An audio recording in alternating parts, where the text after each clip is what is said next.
جنگل میں پنکی چڑیا اور ٹانی چڑیا دو بہنیں رہا کرتی تھیں۔ ان کے ماتا پتا 6 مہینے پہلے ہی ان کو چھوڑ کر چلے جاتے ہیں۔ ان بیچاروں کا ایک دوسرے کے علاوہ اور کوئی نہیں ہوتا۔ وہ دونوں بہت غریب ہوتی ہیں اور ہمسایوں سے مانگ کر گزارا کرتی ہیں۔ ایک دن صبح پنکی چڑیا کو بہت بھوک لگتی ہے تو وہ اپنی بہن سے کہتی ہے، دیدی چلو نا سندری چڑیا سے کچھ کھانے کو لے آتے ہیں، شاید وہ ہمیں کچھ کھانے کو دے دے، مجھے بہت بھوک لگی ہے۔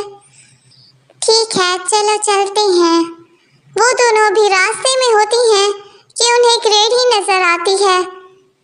سیب لے لو، سیب لے لو، تازے تازے کشمیری سیب لے لو۔ وہ دیکھتی ہیں کہ کالو کوا اپنی ریڑھی پر سیب بیچ رہا ہوتا ہے۔ دیدی مجھے بھی سیب کھانا ہے، پلیز مجھے سیب لے دو۔ ارے میں تمہیں کہاں سے سیب لے کر دوں، میرے پاس تو پیسے بھی نہیں ہیں جو میں کالو کوے کو دوں، تم تو جانتی ہو ہم بہت غریب ہیں۔ دیدی پلیز ایک بار میرے کہنے پر اس سے مفت میں سیب مانگ کر دیکھو، شاید وہ ہمیں ایک سیب ایسے ہی دے دے۔ اچھا چلو ٹھیک ہے، تم کہتی ہو تو میں اس سے مانگ کے دیکھتی ہوں۔ ٹانی چڑیا کالو کوے کے پاس جاتی ہے اور اس سے کہتی ہے، ارے کالو بھیا ایک سیب تو دینا۔ کالو کوا اس کو سیب دیتے ہوئے کہتا ہے، ہاں ہاں بہن لے لو، 10 روپے کا ایک سیب ہے، بہت ہی مزیدار ہے، میں کشمیر کے باغ سے تازہ تازہ توڑ کر لایا ہوں۔ لیکن بھائی ہمارے پاس تو پیسے نہیں ہیں، ہم بہت غریب ہیں، کیا آپ ہمیں ایک سیب مفت میں دے سکتے ہو؟ یہ کہہ کر ٹانی چڑیا واپس جانے لگتی ہے تو کالو کوے کو ان بیچاریوں پر ترس آ جاتا ہے اور وہ ان کو ایک سیب مفت میں دے دیتا ہے۔ ٹانی چڑیا اور پنکی چڑیا خوشی خوشی اپنے گھر واپس آ جاتی ہیں۔ پنکی چڑیا نے ابھی تک سیب نہیں کھایا ہوتا۔ کیا بات ہے پنکی، تم یہ سیب کھاتی کیوں نہیں؟ تمہیں تو بہت بھوک لگی تھی، پھر بھی ابھی اسے رکھ کے بیٹھی ہو۔ دیدی میں ایک بات سوچ رہی ہوں، ہمارے گھر کے پچھلے باغ میں جو اتنی ساری زمین خالی ہے، کیوں نہ ہم اس میں یہ سیب بو دیں؟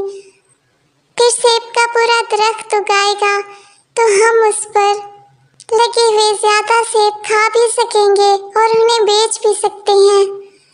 ارے کیا پاگل ہو گئی ہو؟ دیکھو پنکی، یہ ساری باتیں فلموں اور کہانیوں میں ہوتی ہیں، حقیقت سے ان کا کوئی تعلق نہیں ہوتا، تم بس آرام سے یہ سیب کھاؤ۔ لیکن پنکی چڑیا پر اپنی بڑی بہن ٹانی چڑیا کے سمجھانے کا بھی کوئی اثر نہیں ہوتا۔ وہ فوراً یہ سیب لے کر پچھلے باغ میں جاتی ہے اور وہاں زمین سے مٹی کھود کر وہ سیب اس کے اندر دبا دیتی ہے۔ اگلے دن صبح اٹھتے ہی دونوں بہنیں باغ کی طرف جاتی ہیں۔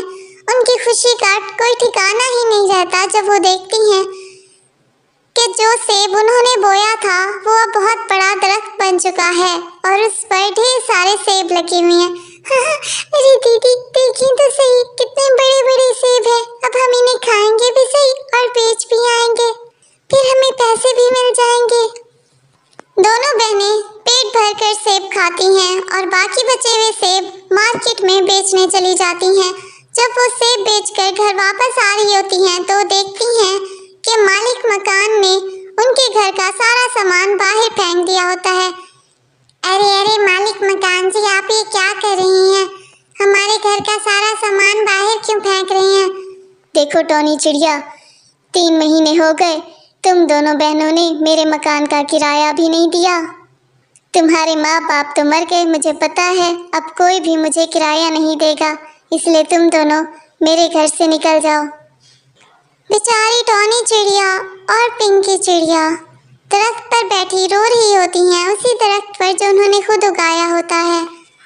اب وہ سوچ رہی ہوتی ہیں کہ وہ کہاں جائیں گی اور کون انہیں اپنے گھر میں جگہ دے گا کہ اچانک اس درخت سے آواز آتی ہے، پیارے بچوں تم پریشان نہ ہو، میں اسی درخت کا ایک جن ہوں، تم دونوں نے یہ درخت اگا کر مجھے آزاد کر دیا، ایک ظالم قید سے میں آزاد ہو چکا ہوں۔ میں تم دونوں کو انعام کے طور پر ایک بڑا سا گھر بنا دیتا ہوں۔ تم اس گھر میں ہنسی خوشی رہنا اور تمہیں اس گھر سے کوئی بھی نہیں نکالے گا۔ دونوں بہنیں یہ سن کر خوش ہو جاتی ہیں اور وہ جن ان کو ایک بڑا سا گھر بنا دیتا ہے اور وہ دونوں بہنیں اس گھر میں ہنسی خوشی رہنے لگتی ہیں۔